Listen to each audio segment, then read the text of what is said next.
Alright, I'm Anthony Longoria from Team Defiant. This is our Week 3 Art Integration video updates. Not sure what to call it. Per usual, we're going to start with a new game, going through the tutorial. There may be some errors that pop up due to the way some of our codes function, such as that. There we go. So, same thing per usual. I believe there was a glimpse of it previously. The way it now functions, which is using enemies to hold certain assets to prevent the player from just waltzing through the areas. So this here, poison, ice, and a lot of stone, which hopefully gives the player the idea to come over here and start attacking these. As a note says that if these the slimes who created them are destroyed, they will dissipate. Oof. I should start blocking, or this is going to be a very slow video.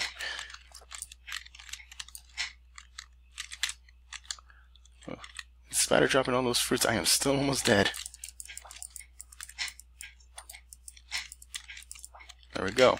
So that was the 4 earth targets. 2 of them are gems. 2 are the earth slimes, the V2 earth slimes, and then there's the ice slime as well. As you can see, almost all the stone is gone. There's 3 pillars, but they will not stop the player.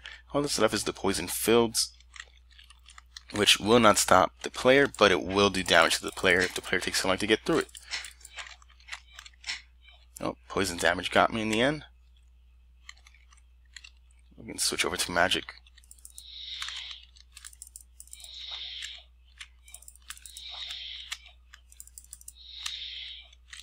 That's their poison field effect. So poison fields have a different PFI than poison attacks do. There we go. Make our way past. That was part of the update for the poison slimes, as they are very much so a physical melee slime. Their range is also being boosted in order to reflect that. So the mega slime, or giant slime, its materials are being updated as well. To make it look more bubblish, liquidy, more like a slime, I suppose. One iteration made it look more like it was made of tar. That may be what the team goes with. So making our way to the village, there has not been much that has changed here beyond the layout of these houses and the spawner itself. But to make things a little faster, we will simply go save and exit into the level select. So these are all the scenes that we've been working on for this week, and these are the final scenes we have selected to work on until we're done with the class. So Hedge Maze 5 is the final boss level, the home of the beholder. That has had no work done to it. It is fairly completed as is. It will be changed, however, during the rest of this week and next week.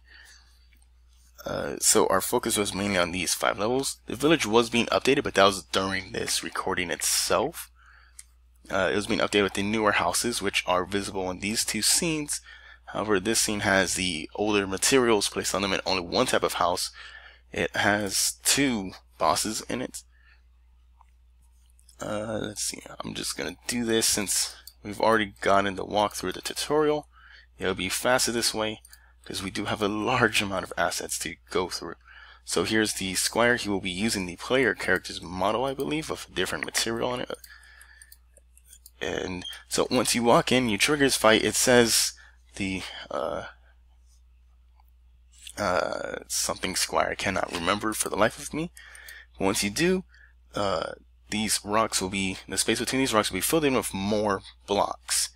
As a result, you can't escape. You get into the fight with him. You get through his 2 stages of melee and ranged attacks. When he dies, it unlocks. The script for that was recently updated, so it no longer functions like that. If I was to play, it would pop up an error, and I'd be stuck in this circle of rocks. It's a very quick and easy fix that will be done by the end of the week for sure. Over here is another blockade, similar to this one up here, except there's one more earth slime, and then there's also these other ice slimes around it. So you destroy this earth slime, gets rid of this, you destroy this ice slime, gets rid of this ice slime controls this. that opens up the bridge, which is the safest path. The player is capable just barely of dashing here, and I believe here, but both come at the risk of missing and then being respawned, or being frozen and still missing. Another thing is there are poison slimes hidden throughout the bushes here. Their spines do stick out of the bushes to help tell the player there's something definitely there. The living ore was also moved to this level from another scene in order to keep the vast majority of our bosses within our game. Sorry for my voice, I'm starting to get a sore throat. But once this one's triggered, it changes. The light gray becomes a dark red, and the dark gray becomes an ivory, like bone, showing that this stone is consuming it, and once it becomes irritated, it begins to attack you. Many of these other gems become active as well and will also attack the player. The player can simply kill the living ore's food supply, this creature, and that will get rid of all of this. And it will also free the path up, as this gets blocked off once the player triggers it. This is also blocked off until the player destroys them. Doing so will destroy these, as I said, but as a result you won't get very much coin, so that's the risk and reward if you go around and spend extra time to destroy these. And these have pretty great range, so it's rare that you'll be getting attacked by one group at a time. If you're right here, I believe all three of these can hit you at once. If you're here, it's these and maybe even this one. So that's the challenge of that. Let's unpause this and save and exit. Level select. Next, let's look at the hedge maze quickly. So I'm going to do the same thing here for the sake of time, as we're already almost at 7 minutes. So these are the houses we got. The materials were in the middle of being updated, as I mentioned. That is why it is missing, and it is a bright hot pink, all except for the glass. There were placeholder materials placed on it that we had created months ago. Simply for the sake of getting the point through, so they weren't all the exact same tone. Let's go over here. So the poison slimes over here have been given a new drop. Same thing with the water slimes. They both have a guts version similar to the fire, earth, and earth slimes. So when you destroy them, they have some form of themselves being dead. It's a empty drop, but it's just there to give the player satisfaction of knowing that they did it. Here's the tower house that we were given, the stacked house, the tall house, and the overhang house, I believe is what it's called. There is one more type of house. It didn't exactly fit into here, so I did not put it in here. Do not know why that's right there. It should be right here in the back. That hasn't happened before, so that will definitely be looked into. Up here, destroying this earth slime in this setup will destroy a large number of these gems. I think it's all of these ones, including this stone here. Doing so reveals the earth slime that is right in here. Killing this earth slime will then break this away, allowing the player to go on through.